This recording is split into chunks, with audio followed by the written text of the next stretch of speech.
लाभास्वस्मिन् हि जीवने। ऋषि श्रृंगी ने आरण्य सत्र में पिछले दिन के प्रसंग का स्मरण दिलाते हुए अपनी नई जिज्ञासा प्रस्तुत की।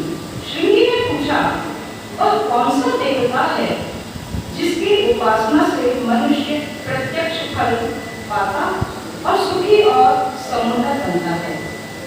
महाप्राज्ञ पितृराज ने कहा कि मनुष्य का जीवन स्वयं ही प्रत्यक्ष देवता है, अर्थात मनुष्य इतनी शक्तियों से विभूषित है कि वह सब कुछ प्राप्त करने में समर्थ है।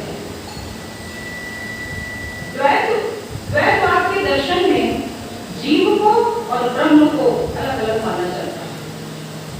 द्वैतवाद में हम परमात्मा को अपने से भिन्न मानकर उसकी पूजा उपासना करते हैं, किंतु अद्वैत में यह फर्क मिट जाता है। और इनके सूत्र हैं अहम ब्रह्मास्मि। अहम ब्रह्मास्मि अर्थात मैं ही ब्रह्म हूं।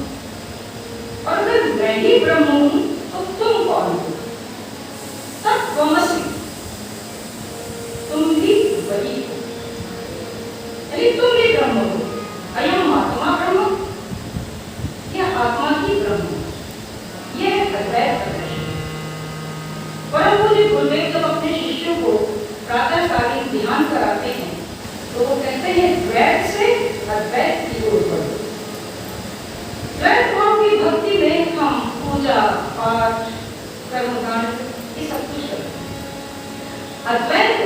अद्वैत की भक्ति में ध्यान और प्राणायाम के माध्यम से अपने अंदर सोए हुए परमेश्वर को जगाते हैं। आरंभ में छोटे बच्चे को पढ़ाया जाता है अ से अनार, आ से आम, और जब थोड़ा सा बड़ा हो जाता है तो अनार और आम छोड़ देता है।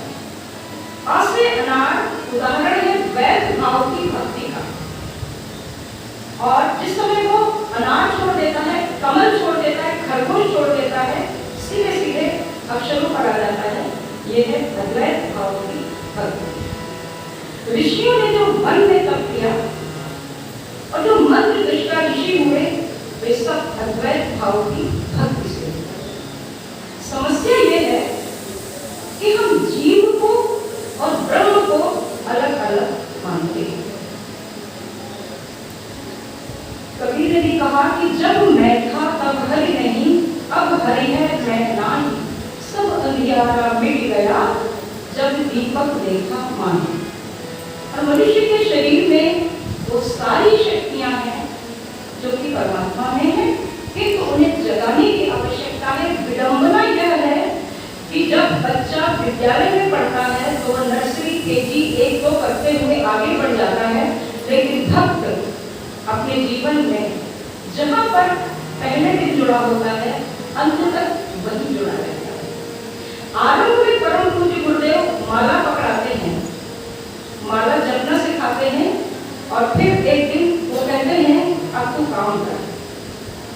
कबीर के रूप में कहते हैं कि माला फेरत जुग भया, फिरा न मन का फेर, कर का मन का डाल दे, मन का फेर।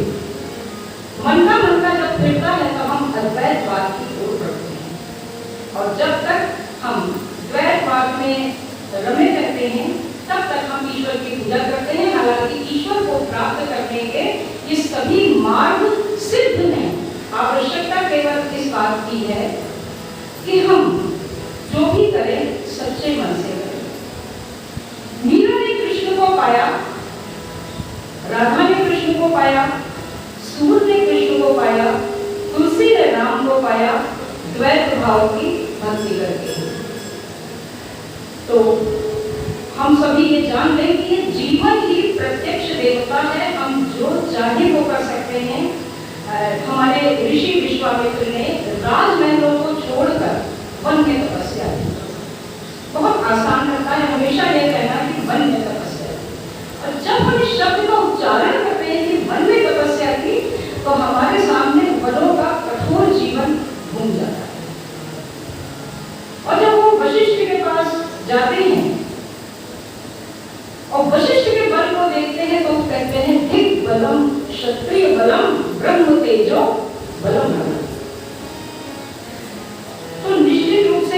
ब्रह्म बल को, इस आत्मज्ञान को हम अद्वैत की साधना करके ही पा सकते हैं।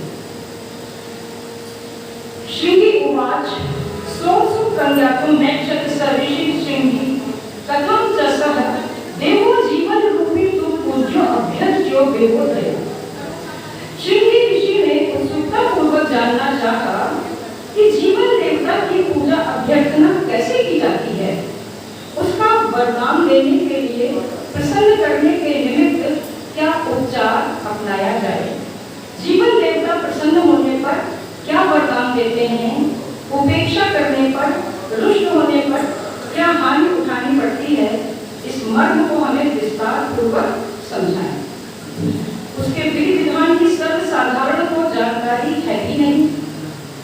मर्मस्पर्शी इस प्रश्न से ऋषि श्रेष्ठ महाप्राज्ञ पिप्पला गंभीर होकर बोले, जिज्ञासु ऋषि जीवन देवता की उपासना की महत्ता महाप्राज्ञ के श्री मुख से सुनकर अपनी उत्सुकता और भी गहन करते हैं कि बिना नियम विधि और क्रम विधान जाने बिना कैसे अनायास ही इस साधना को आरंभ कर दिया जाए।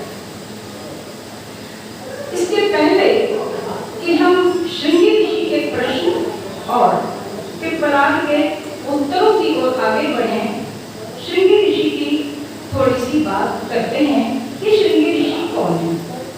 जिन ऋषियों के माध्यम से ये परम पावन कथाएं हमें प्राप्त हुई हैं, यदि हमने केवल उनके नाम को जाना और कुछ न जाना, उनके व्यक्तित्व को न जाना, उनके कृतित्व को न जाना, तो कुछ भी नहीं किया। श्रीमद् भागवत पुराण की कथा श्रृंगी ऋषि के श्राप के फलीभूत ही मिली। अर्जुन के पुत्र थे अभिमन्यु, जो चक्रव्यूह में मारे गए। उन्हीं अभिमन्यु के पुत्र थे परीक्षित। परीक्षित बहुत ही धर्मशील राजा थे। उनके राज्य में प्रजा बहुत सुखी थी, सब कुछ बहुत अच्छा चल रहा था। किंतु द्वापर युग का अंत होना था और कलयुग का आगमन होना था।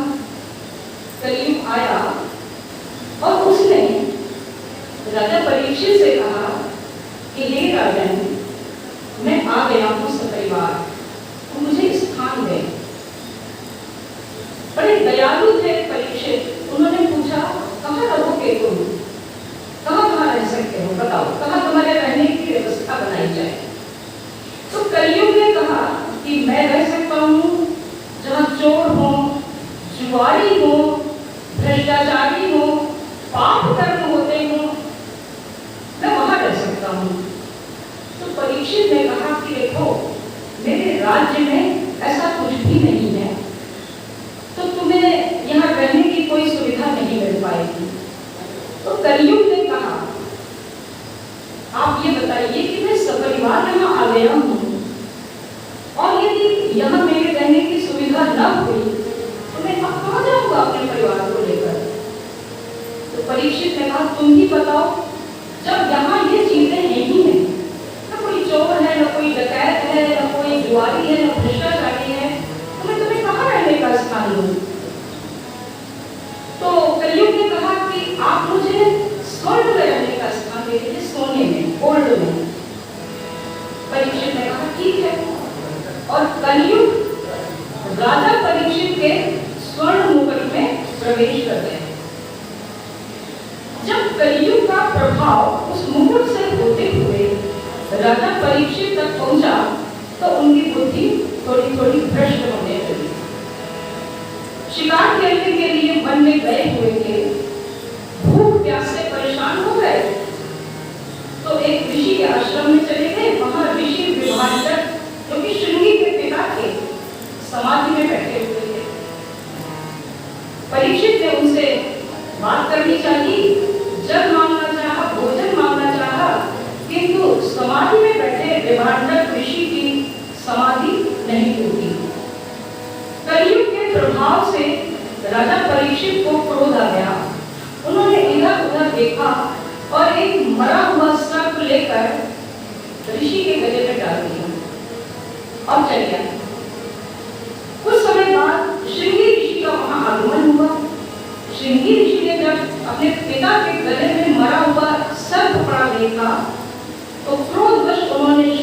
किया कि जिस व्यक्ति ने मेरे पिता के गले में यह सर्प डाला है, आज के 7वें दिन तक्षक नाग के काटने से उसकी मृत्यु हो जाएगी।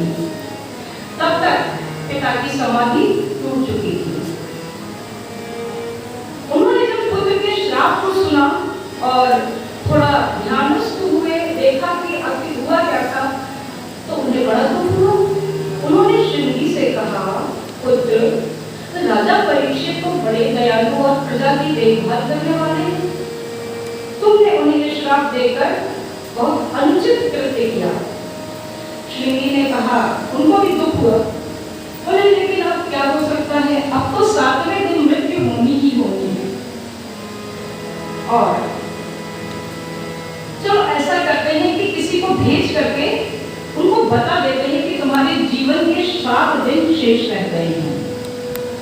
उधर राजा परीक्षित भी घर पहुंचे और जैसे ही उन्होंने घर पहुंचकर अपना स्वर्ण मुकुट उतारा, वैसे ही उनकी कलयुग का प्रभाव कम हुआ, उनकी सद्बुद्धि लौट आई।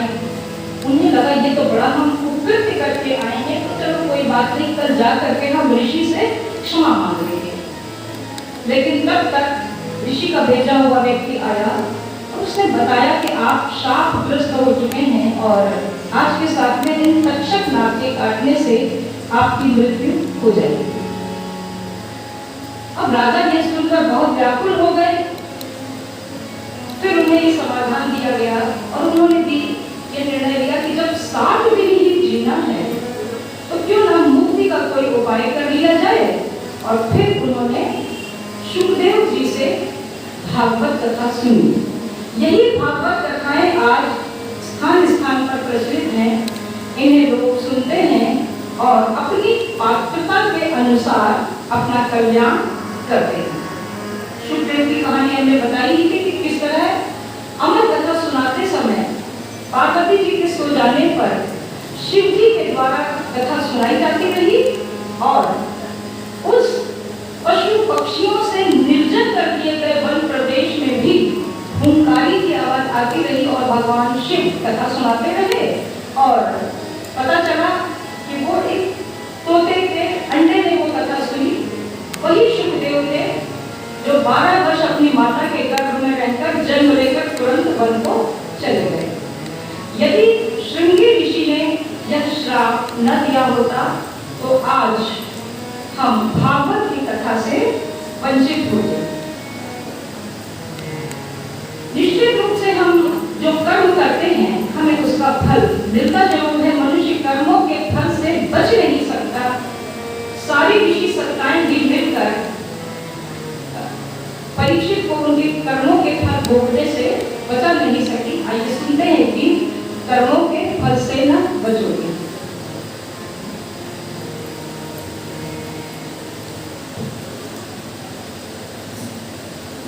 कर्मों के फल से न बचोगे, कर्मों के फल से न बचोगे, जतना बहुत संभाल के, अभी समय है अभी बदल लो केवल अपनी चाल में। अभी समय है अभी बदल लो केवल अपनी चाल में। कर्मों के फल से न बचोगे, जतना बहुत संभाल के,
हमारे द्वारा न हो।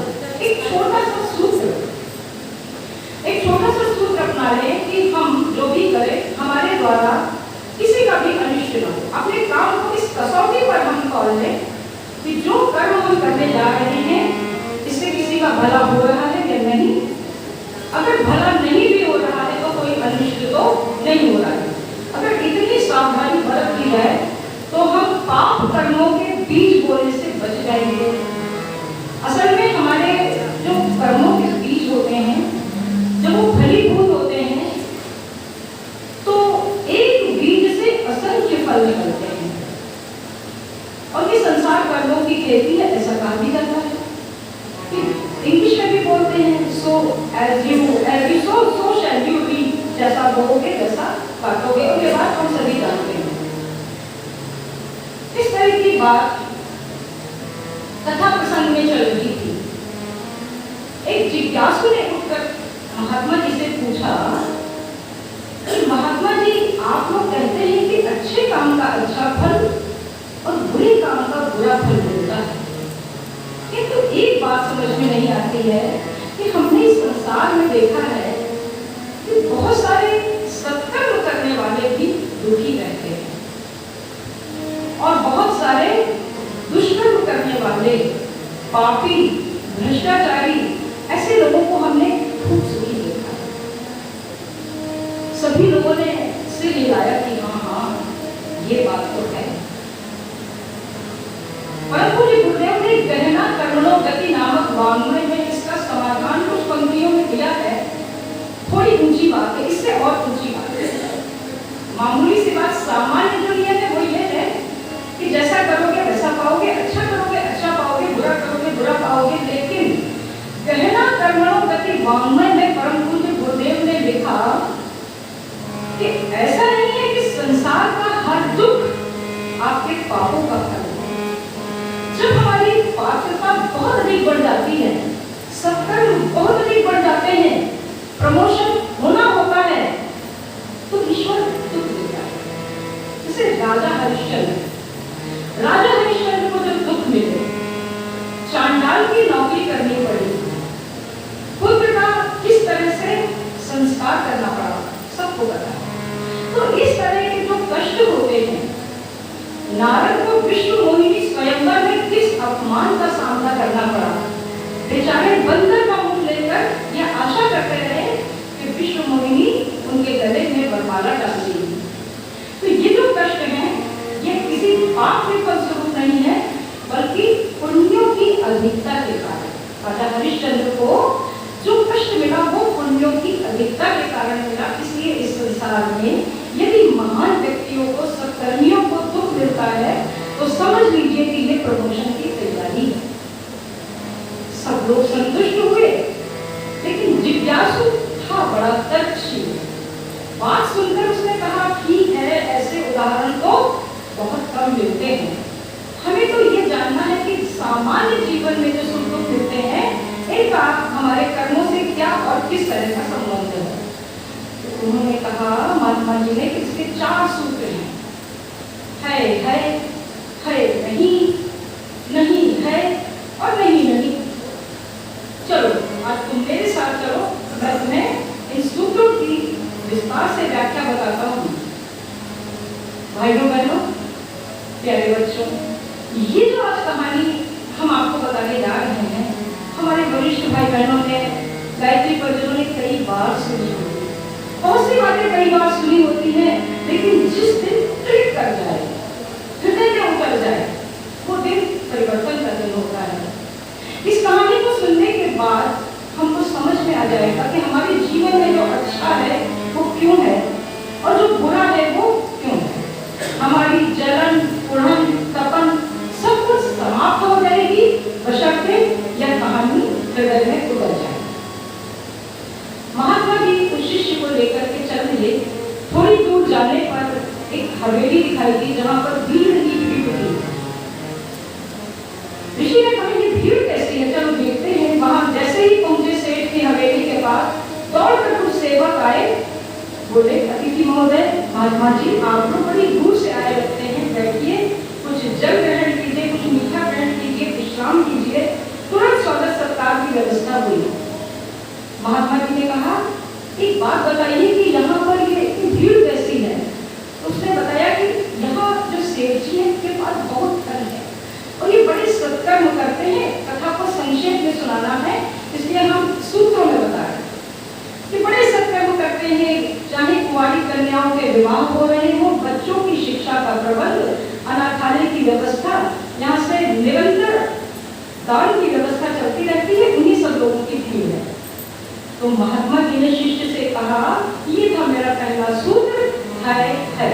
इसके पास जो अपार संपत्ति दिख रही है, ये इसके अपने श्रम का उपार्जन नहीं है, ये इसके पूर्वजों के परिश्रम की कमाई है, ये इसके पिछले जन्मों के पुण्य के स्वरूप इसे प्राप्त हुई है और ये आगे के लिए हो रहा है। इसका आगे के जन्म भी बहुत अच्छे होने वाले हैं। ये था हमारा पहला सूत्र, है।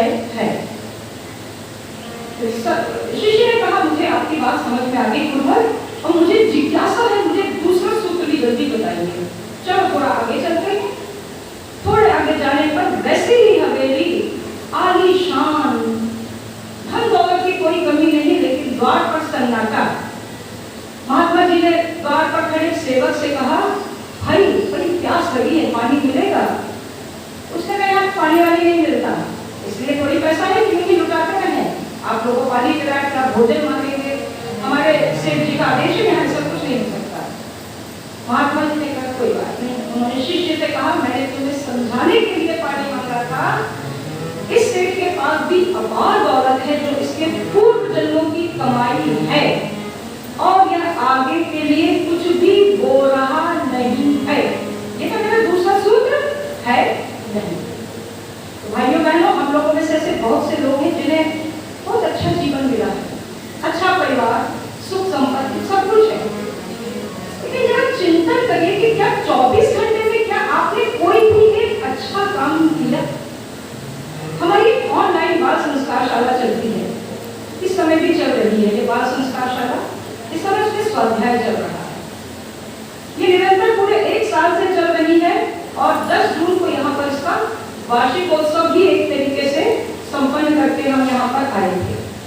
इस बाल संस्कार शाला में बच्चों की बाल संस्कार शाला ठीक 8 बजे होती है। हमने यहाँ सबके फोन नंबर मांगे हैं, वैभव की ड्यूटी लगी है कि वो सबके फोन नंबर नोट कर लें और उसको एक ग्रुप बनाकर हम उसमें लिंक डाल देंगे, आप बच्चों को उसमें ज्वाइन कराएंगे। पहले 15 मिनट गायत्री चालीसा या आरती साधनात्मक प्रक्रिया बच्चों के द्वारा होती है, 2 लाइन बच्चे बोलते हैं। अगले 15 मिनट में वो बताते हैं कि हमने आज पूरे दिन में क्या अच्छा काम किया और वो ये भी बताते हैं आज मैंने ये काम गड़बड़ किया। उसके बाद वो अपने मंत्र इत्यादि सुनाते हैं और उनको चेक करके उनकी अशुद्धियां बताई जाती हैं। तो वो बच्चे जो है कभी कभी कहते हैं कि आचार्य जी आज मैंने पूरे दिन में एक भी अच्छा काम नहीं किया क्योंकि मुझे कुछ भी करने का मौका नहीं मिला। आप इतने बड़े बड़े लोग यहाँ बैठे हैं, एक क्षण के लिए चिंतन करिए, क्या आज 24 घंटे में कोई भी अच्छा काम किया? आपने किया नहीं अच्छा काम। आपको आपके ऊपर परम पूज्य गुरुदेव का वरद हस्त है, माता जी का स्नेह है, दुलार है, लाड़ है, उन्होंने आपको यहाँ बुला रखा है। एक बार सभी लोग एक दूसरे के लिए तालियां बजाइए कि देवात्माएं यहाँ एकत्रित हुई हैं, दूसरे के प्यारे बच्चे यहाँ पर एकत्रित हैं।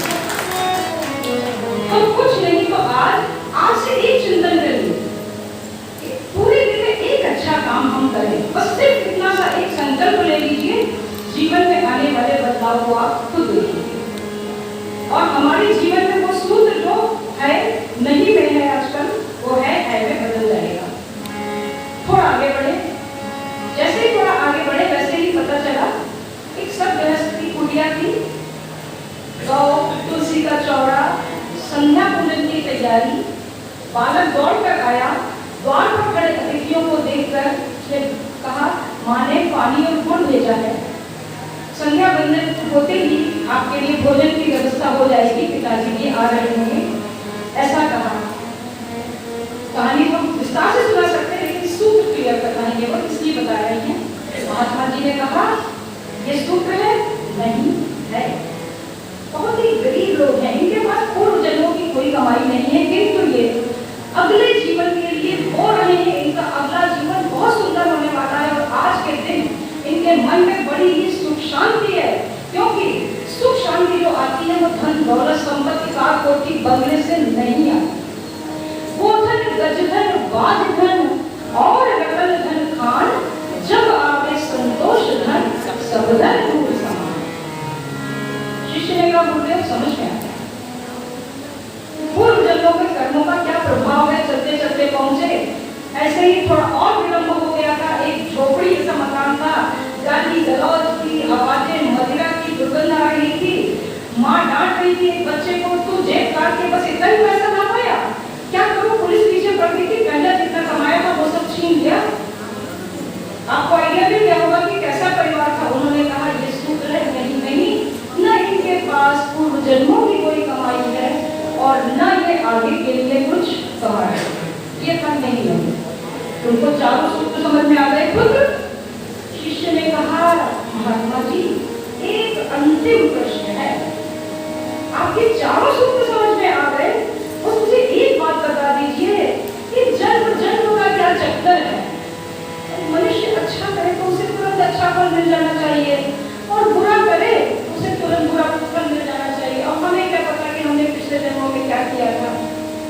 तो महात्मा जी ने कहा कि जीवन देवता की आराधना का मतलब ही यही है कि मनुष्य जीवधारियों में शिरोमणि है।